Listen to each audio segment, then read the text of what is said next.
हमारे Jungkook recently live आए थे, ये तो हम सभी जानते हैं।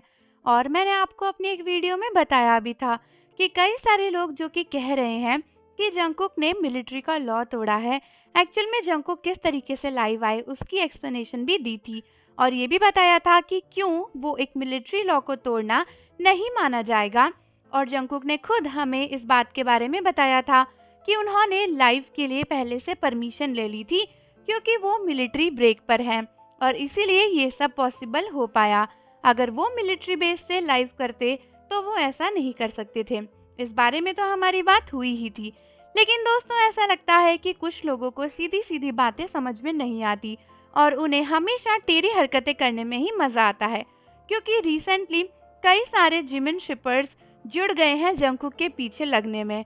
और दोस्तों, कई सारे आर्मीज ने बताया है कि इतना सब कुछ बताने के बाद और ये भी कहने के बाद कि जंगकुक ने परमिशन ली थी लाइव ब्रॉडकास्ट के लिए, कई सारे जिमिन के स्टैंड्स पीछे पड़े हुए हैं कि वो military of national defence south Korea में इसकी कंप्लेन करेंगे, क्योंकि उनके हिसाब से जंगकुक ने रूल तोड़ा है।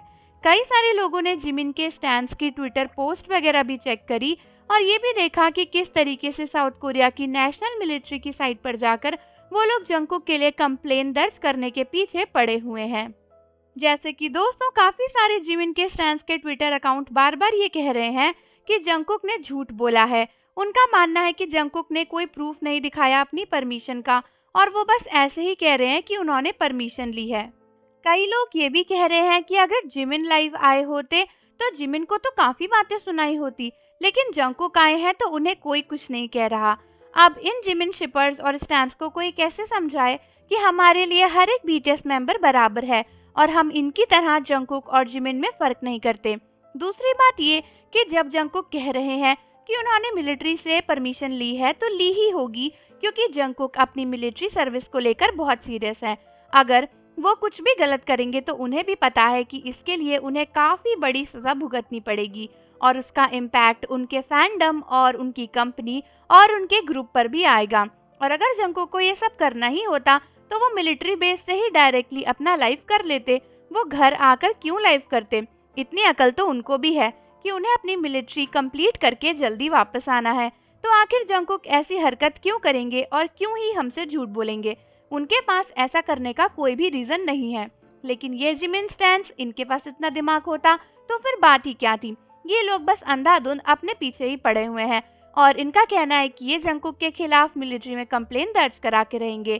कई जगहों पर तो देखा गया कि इन्होंने सोशल मीडिया और काफी सारे चैनल्स पर भी पोस्ट करा है कि किसने कंफर्म किया कि लाइव ब्रॉडकास्ट परमिशन के बाद ही हुआ था, किसी ने परमिशन नहीं ली थी और जंगकुक झूठ कह रहे थे।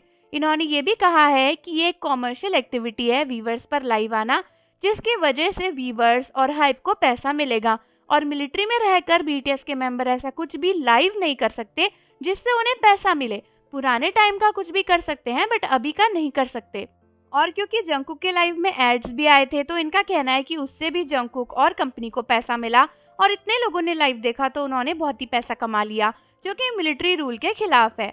और इसीलिए ये लोग पूछे जा रहे हैं कि ये कहाँ पे कंप्लेन फाइल कर सकते हैं। लेकिन दोस्तों, टेंशन की बात तो ये है कि हमारे जंगकुक ने कुछ गलत नहीं किया है, लेकिन फिर भी अगर इन्होंने कंप्लेन फाइल करी तो जंगकुक के ऊपर कार्रवाई हो सकती है और ऐसे में जंगकुक को सजा भी मिल सकती है और हो सकता है कि उनकी मिलिट्री जो डिस्चार्ज है वो भी डिले हो जाए।